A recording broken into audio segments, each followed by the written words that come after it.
পশ্চিম মেদিনীপুর জেলার গড়বেতার 2 নম্বর ব্লকের পিয়াশালা গ্রাম পঞ্চায়েতে হোমগড়ের জঙ্গলে দেখা মিলল সূর্য শিশির উদ্ভিদের।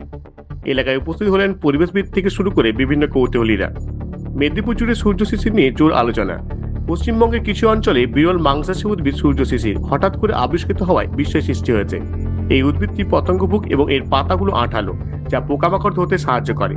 সাধারণত অ্যামাজন জঙ্গলে দেখা গেলেও বাঁকুড়া জেলার সোনামুখী, জয়পুর ও বিষ্ণুপুরের মতো অঞ্চলে এর উপস্থিতি গবেষকদের কৌতূহল সৃষ্টি করেছে।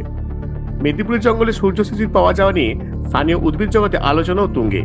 সাধারণত অ্যামাজন জঙ্গলের মতো দূরবর্তী অঞ্চলে বেশি দেখা যায় এমন একটি মাংসাশী উদ্ভিদের, কিন্তু এবার মেদিনীপুরের জঙ্গলে সূর্য শিশির উপস্থিত গবেষক ও প্রকৃতি প্রেমীদের মধ্যে চাঞ্চল্য সৃষ্টি করেছে।